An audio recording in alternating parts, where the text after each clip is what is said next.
ሳውዲ አረቢያን ያናወጠው አስፈሪው ጂኒዋ ሰና እውነተኛ ታሪክ። ይህ ታሪክ በሳውዲ አረቢያ በተለይም በመካና መዲና አካባቢ ባሉ ተራራማዎች መንደር እንዲሁም በሳውዲ የመን ድንበር አካባቢ ሰና ተብላ ስለምትጠራውና ሰዎችን በቁማርና በሀብት በውበት ስለምታታልለው የታወቀች የጂኒ እውነተኛ ታሪክ ላይ የተመሰረተ ነው። ሳውዲ አረቢያ ሰፊ በረሃዎች፣ ጥንታዊ መንደሮችና ሚስጥራዊ ተራሮች ያሉባት ምድር። በዚች ሀገር በረሃማ መንገዶች ላይ ማታ ብቻቸውን የሚጓዙ አሽከርካሪዎች የሚፈሩት አንድ ትልቅ ነገር አለ። ስሟ ሰና ይባላል። እሷም ተራ ሴት አይደለችም። ቅርጿን የምትቀይር፣ ሰዎችን በውበት የምታታልል፣ ቸውን ጨለማ የምታደርግ የሳውዲ ታዋቂ የጂኒ ዝርያ ናት። ዛሬ በሳውዲ ማህበረሰብ ውስጥ እውነተኛ ነው ተብሎ የሚነገረው እና ብዙዎችን ያሳበደው የሰና አስፈሪ ታሪክ እነግራችኋለሁ። ከዛ በፊት ግን ለዚህ ቻናል አዲስ ከሆናችሁ ሰብስክራይብ ማድረግ አትርሱ። እንዲሁም ይሄ ቪዲዮ ቫይራል እንዲወጣ ላይክ ማድረጋችሁን አትርሱ። ቀጥታ ወደ ታሪኩ እንገባለን። በሳውዲ አረቢያ ባህላዊ ታሪኮች መሰረት ሰና የምትባለው ጂኒ የምትኖረው ሰው በሌለባቸው የበረሃ መንገዶች፣ በተተወ ፍርስራሾችና በትላልቅ ሸለቆዎች ውስጥ ነው። እሷ እንደ ሌሎች ጂኒዎች ዝም ብላ ሰውን አታስፈራራም። ይልቁንም እጅግ በጣም ቆንጆ ሴት ሆና በመምሰል ሰዎችን በተለይም ወንዶችን ማታለል ትወዳለች።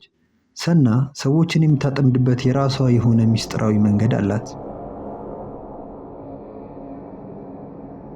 ታሪኩ የተከሰተው ከጥቂት ዓመታት በፊት በሳውዲ አረቢያ ጣኢፍ እና መካን በሚያገናኘው ተራራማ መንገድ ላይ ነው። አህመድ ይባል የነበረ አንድ የታክሲ አሽከርካሪ እኩለ ሌሊት ላይ ብቻውን እየተጓዘ ነበር። መንገዱ በጣም ጨለማና ጭጋጋማ ነበር። ድንገት በመኪናው የፊት መብራት ብርሃን ውስጥ አንዲት ሴት መንገድ ዳር ቆማ እጇን ስታወራጭ አየ። በዚህም በረሃማ ቦታ ሴት ልጅ ብቻዋን ምን ታደርጋለች ብሎ ቢደነግጥም ሊረዳት በማሰብ መኪናውን አቆመ። ሴትዮዋም ጥቁር አብያ ለብሳለች። ፊቷ በከፊል ተሸፍኗል። መኪናው ስትገባ ግን በሚያስገርም ሁኔታ በጣም የሚያወድ የሽቶ መዓዛ መኪናውን ሞላው። አህመድ በመስታወት ወደ ኋላ ተመልክቶ ወዴት እንደምትሄድ ጠየቃት። እሷም በጣም በሚያምርና ለስላሳ ድምፅ ሰና እባላለሁ፣ ወደሚቀጥለው መንደር ውሰደኝ አለችው። አህመድ እየነዳ ሳለ ሴትዮዋን ማውራት ጀመረች። ስለ ህይወቱ፣ ስለ ገንዘብ ችግሩ ሁሉም ነገር ታውቅበታለች። ከኔ ጋር ከመጣህ ታላቅ ሀብት እሰጥሃለሁ ስትል ጋበዘችው። አህመድ ግን አንድ ያልተለመደ ነገር አስተዋለ። በመኪናው የኋላ መስታወት ውስጥ ሲመለከታት የሰና ፊት አልፎ አልፎ ይለዋወጣል። አይኖቹም በጨለማ ውስጥ ቀይ ሆነው ያበራሉ። የበለጠ ያስደነገጠው ግን ቀስ ብሎ ወደ መኪና ወለል ሲመለከት ነበር። ሰና የለበሰችው አብያ በጥቂቱ ተገልጦ ነበር። እግሮቿ የሰው እግሮች አልነበሩም። የፍየል ሰኮና የሚመስሉ በፀጉር የተሸፈኑ አስፈሪ እግሮች ነበሩ። አህመድ ደሙ ቀዘቀዘ። የሳውዲ ሽማግሌዎች የሚናገሩት የጂኒዋ ሰና ታሪክ እውነት መሆኑ ተረዳ። ሊጮህ ፈለገ፣ ግን ድምፁ አልወጣ አለ። አህመድ ትልቅ አደጋ ውስጥ እንዳላወቀ ፍርሃቱን ተቆጣጥሮ በልቡ አያተል ኩርሲን ከቁርአን የተወሰደ የመጠበቂያ አንቀጽ ማንበብ ጀመረ። እሱ መቅራት ሲጀምር መኪና ውስጥ የነበረው ውብ ሽታ ወደ በሰበሰ ስጋ ሽታ ተቀየረ። ሰና በንዴት መጮህ ጀመረች። ድምጿ የሰው ሳይሆን የእንስሳ ጩኸት መሰለ። አቁም፣ አትቅራ እያለችው መኪናውን ማወዛወዝ ጀመረች።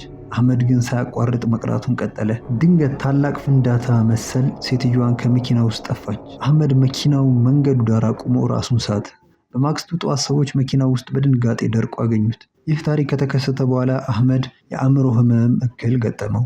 ዛሬም ቢሆን በሳውዲ አረቢያ የርቀት መንገዶች ላይ የሚጓዙ አሽከርካሪዎች ማታ መንገድ ዳር ለቆመች ሴት መኪና አያቆሙም። ሳይንስ ይህንን በብቸኝነትና በድካም የመጣ የቅዠት ስሜት ነው ቢልም ሰና አሁንም እዚያው በረሃ ውስጥ ሰላቢዎችን እየጠበቀች እንደሆነ ያምናሉ።